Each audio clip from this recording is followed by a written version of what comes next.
வணக்கம் நண்பர்களே! இன்னைக்கு சிறகடிக்க ஆசை சீரியல்ல என்ன நடக்குது அப்படின்னு நம்ம பார்க்கலாம் வாங்க. இன்னைக்கு பார்த்தீங்க அப்படின்னா, மீனாவ திட்டி தீர்த்த விஜயா பார்த்தீங்கன்னா, அடுத்தது மனோஜ் பக்கம் வராங்க. மனோஜ் எப்பவும் போல பணத்த கொண்டு வந்து குடுத்துட்டாருங்க.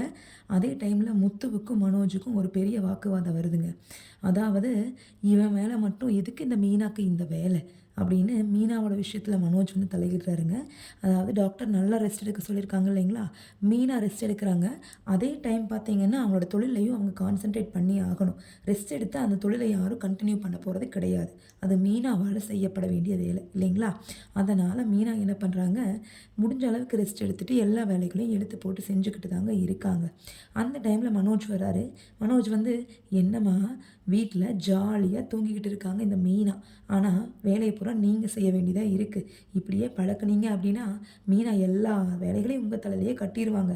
ஆனா வீட்டு வேலை செய்யறதுக்கு மட்டும் தான் அவளுக்கு ரொம்ப கஷ்டம். ஆனா பூ கட்ட சொல்லி பாருங்க, முதல் ஆளா போய் நிப்பா. ஏதோ பெரிய ஆர்டர் கிடைச்சிருக்குதாமாவே. அது கிடைச்ச உடனே பாருங்கம்மா, உங்கள ஒரு வீட்டு வேலைக்காரியாவே ஆக்கிடுவா. நல்லா ஞாபகத்துல வச்சுக்கோங்கம்மா" அப்படின்னு சொல்றாரு மனோஜ். அவங்க அம்மா விஜயா கிட்ட. விஜயா கேட்குறாங்க, "ஏன்டா மனோஜ், அவள தான் டாக்டர் ரெஸ்ட் எடுக்க சொன்னாராமாவே. ஏதோ கொஞ்ச நாளைக்கு இருந்து தொலைக்கட்டும். என்ன பண்ணி தொலையிறது?" அப்படின்னு சொல்றாங்க. ஆனா மனோஜ் சொல்றாருங்க, இல்லம்மா, நீங்க இதுவே பழக்குனீங்க அப்டின்னா, இதுவே வீணாக்கு பழகிடும். அதனால இது உங்களோட வீடு. இது உங்களோட ராஜ்யம்.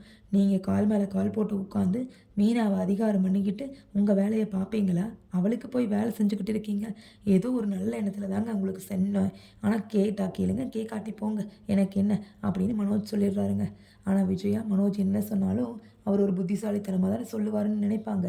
அதே மாரியே, "டேய் மனோஜ், உனக்கு எவ்ளோ புத்திசாலித்தனம்டா" அப்படின்னு சொல்றாங்க. ஆமாம்மா. பாருங்க, நான் போய் கேட்க தான் போறேன். மீனாவோட இந்த பெரிய ஆர்டர் கிடைச்சதுலேருந்து அவளோட ஆட்டம் ஓவரா தாங்க முடியல. முத்துவ பார்த்தீங்களா? அவன் பொண்டாட்டிக்கு எப்படி சப்போர்ட் பண்ணி பேசுறான் அப்படின்னு சொல்லிட்டு, கொஞ்சம் கூட அவனுக்கு உங்களுக்கு சப்போர்ட் பண்ணணும் அப்படின்னு தோன்றதே இல்ல. அதனாலம்மா, நீங்க பாருங்க, நான் போய் அந்த ஆர்டர கண்டுபிடிச்சு, அந்த ஆர்டர் எங்கேருந்து வந்துச்சுன்னு கேட்டு, அந்த ஆர்டர கேன்சல் பண்ணி விட போறேன். கேட்டா மீனாவ ரெஸ்ட் எடுக்க சொல்லியிருக்காங்க. அவங்க சொன்னா கேட்காம, இந்த ஆர்டர் வேலையெல்லாம் செஞ்சுக்கிட்டு இருக்காங்க.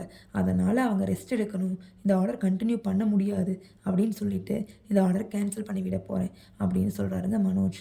அதே டைம்ல கடைக்கும் வந்துடுறாருங்க. கடைக்கு வந்த உடனே அவரோட ஃப்ரெண்டு கிட்ட கேட்குறாரு, "நேரா சந்தோஷ், நீ எனக்கு ஒரு ஹெல்ப் பண்ணுவியா?" "என்ன பாஸ்? சொல்லுங்க. அதுக்காகத்தானே உங்க கூடயே சுத்திக்கிட்டு இருக்கேன்" அப்படிங்கிறாருங்க அந்த மொட்டை தல.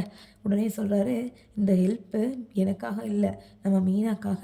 இந்த மீனாக்கு இப்போ ஒரு பெரிய ஆர்டர் வந்திருக்கு. அது எங்கேருந்து வந்துச்சுன்னு தெரியணும். அது தெரிஞ்சதுன்னா, அவள டாக்டர் ரெஸ்ட் எடுக்க சொல்லியிருக்காங்க. அது ரெஸ்ட் எடுக்க வேண்டிய வயசுல ஓடி ஆடி வேலை செய்றாளாம். ஒரே பெரிய பஞ்சாயத்து. அதனால நம்மளா கேன்சல் பண்ணி விட்டுறலாம். ஏதோ நம்மால முடிஞ்ச ஒரு நல்ல காரியம்" அப்படின்னு சொல்றாருங்க. சந்தோஷம், "ஏன் பாஸ், நீங்க சொல்லி நான் செய்யாம இருப்பேனா? இதோ 2 நிமிஷத்துல கண்டுபிடிச்சு சொல்லிடுறேன்" அப்படின்ட்டு போய் கண்டுபிடிக்கிறாருங்க. அந்த ஆர்டர் குடுத்தவர்கிட்ட மனோஜ் பேச போறாரு. ஆனா ஆர்டர் குடுத்தவரு மீனாவோட டெக்கரேஷன்ஸ பார்த்து ரொம்ப புடிச்சு போய் தாங்க குடுத்துருக்காரு. அதனால அவரு கேன்சல் பண்ணுவாரா? இல்ல மீனாவுடைய இத கன்டின்யூ பண்ணுவாரா? அப்படிங்கிறது நம்ம பொறுத்திருந்து பார்த்தா மட்டும் தாங்க தெரியும். மீனாவோ ஏற்கனவே இருக்கிற கவலைகள் எல்லாம் பத்தாதுன்னு சொல்லிட்டு, இப்ப புதுசா ஒரு கவலை. அதாவது தன்னோட கர்ப்பப்பையினால கர்ப்பம் தரிக்க முடியாது அப்படிங்கிற ஒரு கவலைய சுமந்துக்கிட்டே வேலை செஞ்சுக்கிட்டு இருக்காங்க. இப்ப கடைசியில என்ன ஆகுதுன்னு பார்த்தீங்கன்னா, ரோஹிணியும் கன்சீவ் ஆகுறாங்களா? இல்ல சும்மா ஒரு மாதிரி நடிக்கிறாங்களா? அப்படின்னும் தெரியலைங்க. வெறுத்து என்னதான் கால் பண்ணி பேசும்போது, மனோஜ் "அவ்வளோதான் வந்து சேரு, எல்லாம் நாளையோட முடிஞ்சுது" அப்படின்னு சொன்னாலுமே, மனதுக்குள்ள அவருக்கு ஒரு சின்ன வருத்தங்க. என்ன, நாளைக்கு காலையிலயோட ரோகிணி நம்மள விட்டு போயிடுவாளா? நம்ம என்ன பண்ண போறோம்? அப்படிங்கிற ஒரு பெரிய வருத்தத்தோட தாங்க அவர் இருக்காரு. அதே வருத்தம் நம்ம ரோகிணிகிட்டயும் இருக்குதுங்க. 2 பேருமே பிரிஞ்சு வாழ்றதுக்கு விருப்பம் இல்லாம பிரிஞ்சு வாழ்ந்துக்கிட்டு இருக்காங்க. 2 பேர் மேலயுமே தப்பு இருக்குது இல்லைங்களா? அதனால நம்ம டைரக்டர் 2 பேரையும் கடைசியில கண்டிப்பா சேர்த்து தாங்க வைப்பாரு அப்படின்னு நம்ம ப்ரிடிக்ட் பண்றோங்க. அது பொறுத்திருந்து பார்க்கலாங்க.